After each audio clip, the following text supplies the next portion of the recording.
कि झारखंड सरकार ने एक विज्ञापन निकाला कि आप जिस अखबार में काम करते हैं आप अप्लाई कीजिए और आप हमारी किसी स्कीम की तारीफ करें। आपको 15,000 रुपये मिलेंगे और फिर उसमें 5,000 रुपया और मिलेगा और आप अपने अखबार में छपवा लीजिए या किसी दूसरे अखबार में छपवा लीजिए। ये सब आपकी आंखों के सामने हो रहा है और बहुत देर हो गई है।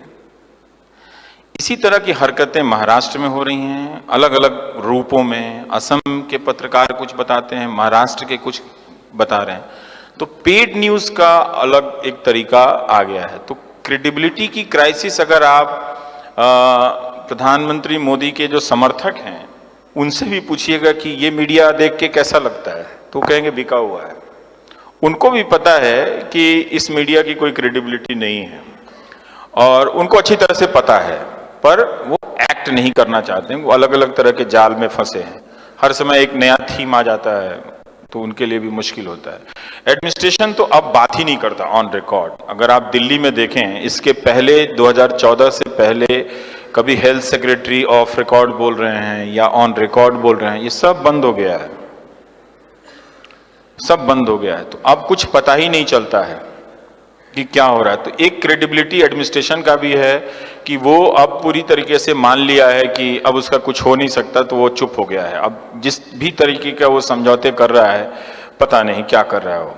तो अखबार में आपके पास सूचना नहीं है, एडमिनिस्ट्रेशन में कोई बोलने वाला नहीं है, आरटीआई से आप ब्लॉक हैं, तो क्रेडिबिलिटी का बहुत भारी क्राइसिस है। जनता अपनी समस्या सुनना चाहती है और इस वक्त जो सबसे ज्यादा क्राइसिस में है वो मोदी सपोर्टर हैं, क्योंकि उन्होंने एक सर्टेन एस्पिरेशंस के साथ उन्हें चुना था।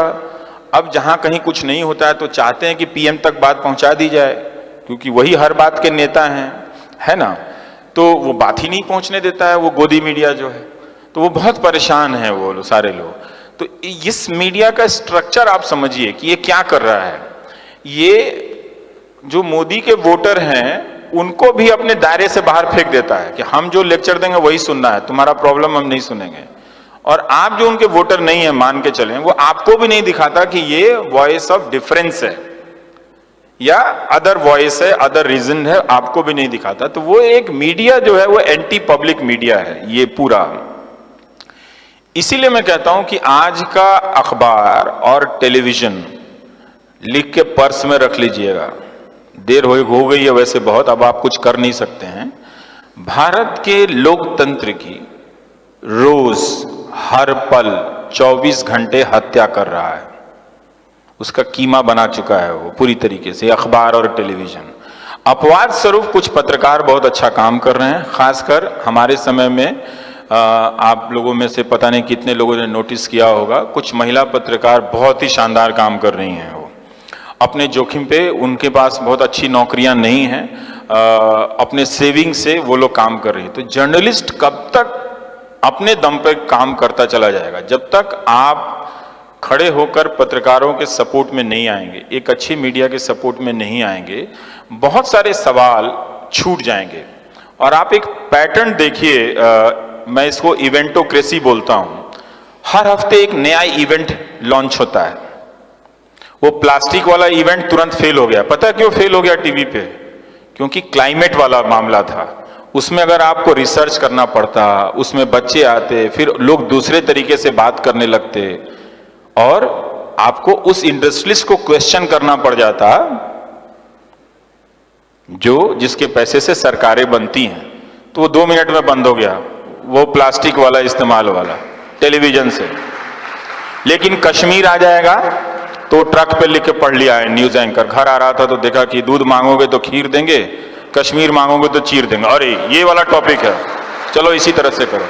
आप उस डिबेट को ध्यान से देखिए, ध्यान से देखिए। मान लीजिए कि आप मोदी समर्थक ही हैं, क्या वो उस डिबेट में आपको तरह तरह की सूचनाएं दी जा रही हैं? एक समर्थक का भी अपना एक सेल्फ रेस्पेक्ट होता है ना, कि वो चीजें जानना चाहता है।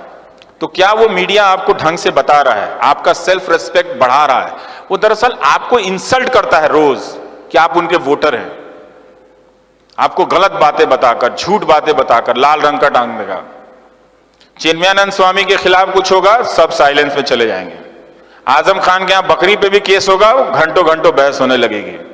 तो वो आपको हमेशा एक अपने पड़ोस के मुसलमान को वो हमेशा दुश्मन के रूप में देखना सिखा रहा है। मैं साफ साफ कहता हूं और इसको आप नोट कर लीजिए। और ये बात मैं लड़कियों से कहना चाहता हूं कि भाई देख लेना, जो लड़का किसी समाज से नफरत करता हो वो ना अच्छा पति बन सकता है, ना प्रेमी बन सकता है, ना भाई बन सकता है।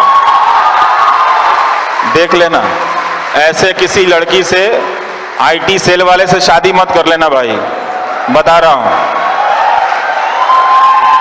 ध्यान से। पता चला कि दहेज तो नहीं देना चाहिए, मां बाप ने चोरी छुपे कुछ पैसा दिया, लाखों रुपए भी गए और मिल गया वो नफरत करने वाला, तो वो प्रेमी नहीं हो सकता है। मोहब्बत बहुत जरूरी है दोस्त, मिट्टी से भी और इंसान से भी। ऐसा नहीं हो सकता कि इंसान से मोहब्बत ना करो और कहो कि हम मिट्टी से मोहब्बत करते हैं।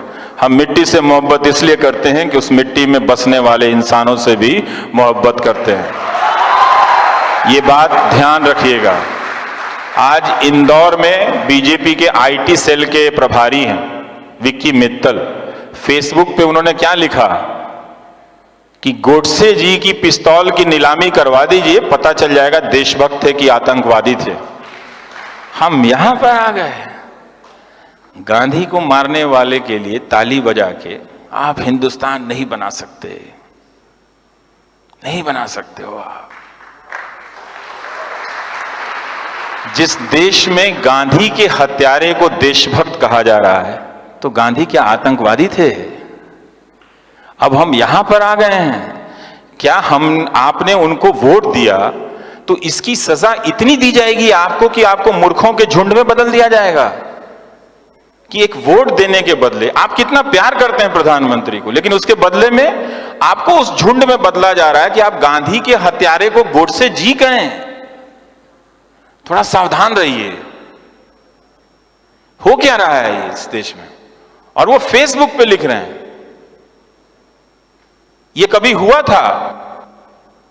कभी नहीं हुआ था, क्योंकि ये पॉलिटिक्स, आईटी सेल और मीडिया ये मान के चलता है कि आपने अपनी बुद्धि स्थगित कर दी, आप में बुद्धि नहीं है। मैं नहीं मानता, मैं उनके वोटर को बहुत सम्मान से जानता हूं, मुझे मालूम है कि वो एक अलग तरीके से सोच रहे हैं, लेकिन उनसे, वो चूंकि उनको वोट देते हैं, उनसे बदला नहीं लिया जाना चाहिए।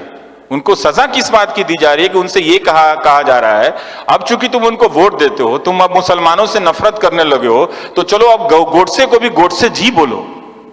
फिर मालूम नहीं अगली बार अब आपसे क्या कराएंगे, आपके हाथ में बम दे देंगे, कहेंगे जाके फट जाओ कहीं पे, तुम नौकरी मत मांगो। ये मत कीजिएगा, ये मत कीजिएगा।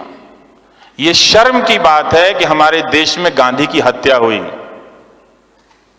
और ये उससे भी ज्यादा शर्म की बात है कि एक राजनीतिक दल का कार्यकर्ता फेसबुक पे लिख रहा है गोडसे जी कि पिस्तौल नीलामी कीजिए तो खरीदने वाले लोग आ जाएंगे और उसके 2 करोड़ दे के साबित हो जाएगा देशभक्त थे।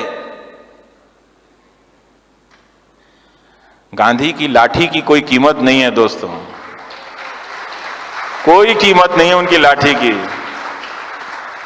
उस लाठी को उन्होंने कभी किसी पे नहीं चलाई, तो ये मत होने देना। हालांकि अब देर हो चुकी है, अब तुम्हारे पास करने के लिए कुछ है नहीं, फिर भी बता रहा हूं कि आपको एक रोबोट में बदल दिया गया है, गलत गलत सूचनाओं से भर के। अब आपसे सिर्फ 2 ही काम लिए जाएंगे, समुदाय के नाम पे, धर्म के नाम पे आपको एक झुंड में बदला जाएगा कि आप जाओ उसको मार आओ पहलू खान को, या फिर आप सुबोध कुमार सिंह को मार के आओ। उसे भी इंसाफ नहीं मिला, सुबोध कुमार सिंह को भी इंसाफ नहीं मिला, पहलू खान को भी इंसाफ नहीं मिला। ये आप समझ रहे हो कि क्या हो रहा है? समझ रहे हैं इस बात को? अच्छे से समझिएगा, गुस्से में मत समझिएगा, कोई फायदा नहीं है दोस्तों। इसलिए आपका मीडिया जो है, मैं थोड़ा भटक के कह रहा हूं, कहना जरूरी है, फिर मौका नहीं मिलेगा आपसे। आपका मीडिया अब आपसे बदला ले रहा है।